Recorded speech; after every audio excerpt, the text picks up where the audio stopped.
Hi there, it's Natasha and thank you so much for joining me today. We are going for a super simple card that has some faux dimension in the background. Now I always really like this look on a card and it can really be made with any focal point. Now I'm starting off here with a piece of just simple printer paper, which is just really thin flimsy paper. I'm using some temporary adhesive, this is the Tombow one, which is definitely my favorite. I have used this for years and years and haven't found one that I like better. I have put a mat down on my work surface because it has that grid behind it. So I am just using a little bit of that temporary tape to pop it down there too. And then I am using this as a mask, I guess. And I'm using some Tumbled Glass Distress Oxide ink. You can use any ink at all. It doesn't have to be oxides, or it doesn't have to be pigment, or it doesn't have to be dye ink, just whatever you have. And a little finger dauber is really good because it's smaller. You could definitely try with just like a mini ink blending tool or something, or a brush would probably work really well too. But I definitely like these little finger daubers. Now I'm going 3 squares at a time, so you can see at the top there and the bottom I'm going 3 squares over, so it makes it really easy to measure it against something. Now also I just wanted to say quickly that some masking paper, a strip of masking paper or some low-tack tape or some low-tack paper would work just as well here. I was just using what I had that was right beside me, and I had some printer paper that I had been cutting out for a different project, so I thought I may as well use that up, but definitely whatever you have to mask it off. And it's important, so that you don't get kind of a big blob, to start blending on your scrap piece of paper or on your mask, and then come off and gently get just a little bit of colour. Now with this technique, less colour is more.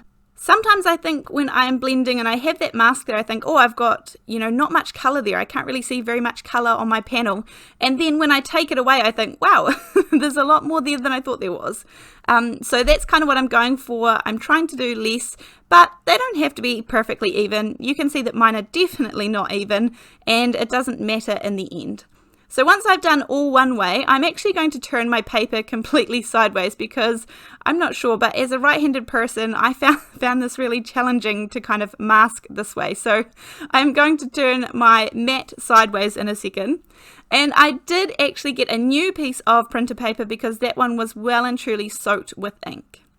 And this is where you can start to see that kind of faux dimension or that pattern starting to come through. And again, it kind of doesn't look too much as you're working your way through it, but then once you're finished, I think this gives a really cool look with honestly very little effort, and that is good for me. So I really like this background, and as I said, this card can be for any occasion at all. Now I was going for a slightly masculine card today, one for the boys, and I wanted it to be really nice and simple. So this is a very simple card. So you can see that kind of faux dimension there. This reminds me of like the back of a couch, or a chair that you would sit on, that kind of dimension, that kind of pattern.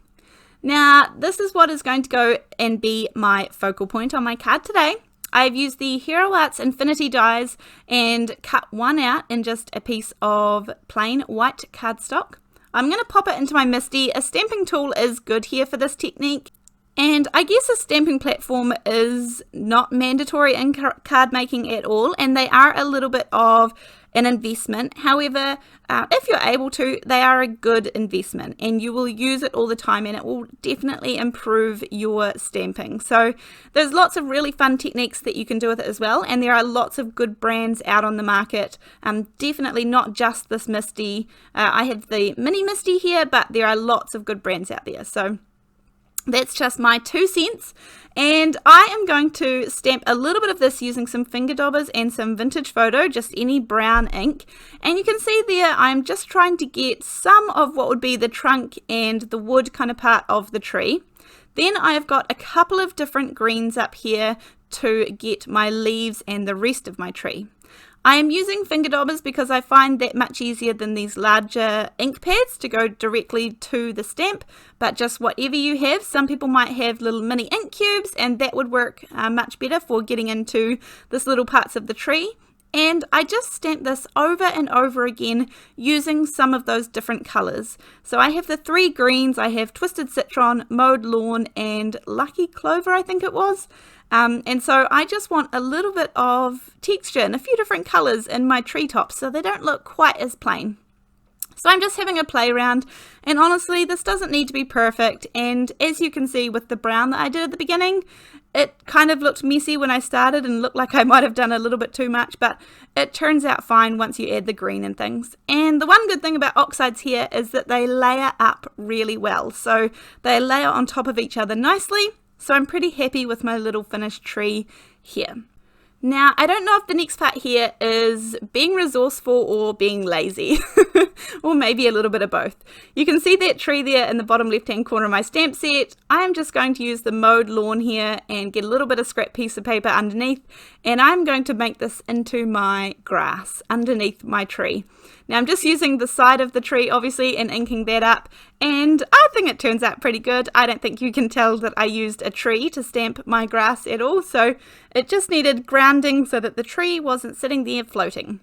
And then just to tie it in with the tumbled glass, the light blue color of the background, I am going around, and this kind of makes a lot of difference. You actually can't see very well on camera, but going around the edges there, and I just use a very small amount of ink. I don't want it to be really heavy-handed or anything. I just want a little bit there to color those edges, and it helps it stand up off the background a little bit too. Now, this looks really cool as is, but as I said, because this is such a simple card, I do want to make this kind of a cool focal point, something that draws your eye to it a little bit more. And to do that, I am going to emboss this whole little panel. So I'm just going to use some VersaFine ink.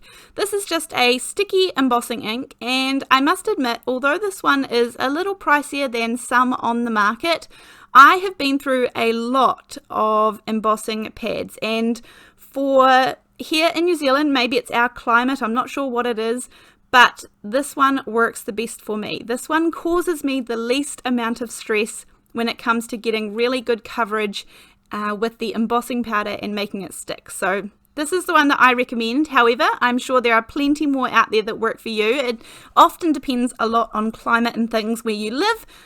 So yeah, just find a good one that works for you. I'm using my heat gun to melt all of this powder, but I'm going to show you in a second that actually when I melt this the first time, there is quite a lot of what we call pitting, so where it's kind of bumpy and uneven and not nice and smooth like I want my heat embossing to be. So I've said it before in the last video that there are a couple of ways to fix this. Sometimes adding a little bit more heat to it is the best way to go, and it's kind of like you didn't heat it quite enough in the first place. However, one of the best ways to fix it, if you can, and it's not always possible, but that is to add a second layer of the heat embossing, whether that be a word stamp and you're using a stamping platform so you're able to stamp it again on top of it, but you can see that there is much less pitting there and it's kind of all gone away. It's just a nice smooth panel. And as a bonus, it has brightened up the colors of our tree.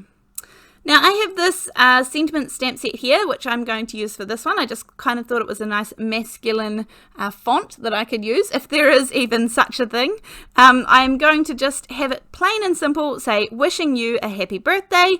I am using some Paradise ink from the VersaFine Clair collection.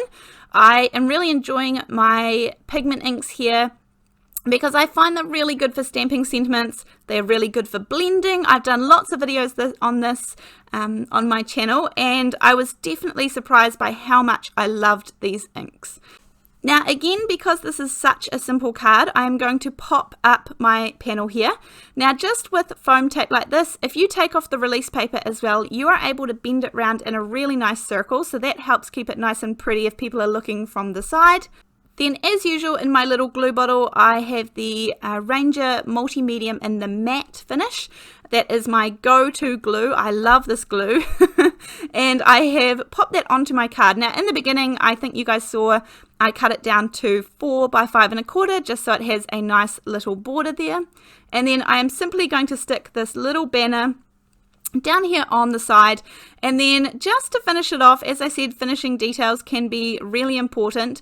I have used a little bit of foam tape to pop it up evenly with my focal point there, and then I'm going to add a couple of little Nuvo drops on my circle just to guide your eye straight to that main part.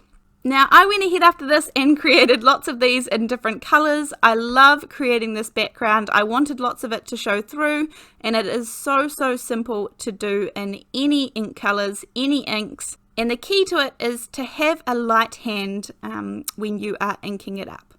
So anyway, that is my card for today, you guys. Thank you so much for joining me. It's really plain and simple, and yet I really love this style of card. So I hope you enjoyed this one too, and I hope you learned something or were inspired today to do a little bit of crafting of your own. Thank you so much for joining me. I really appreciate it, and I so look forward to seeing you in the next video. Thanks, bye!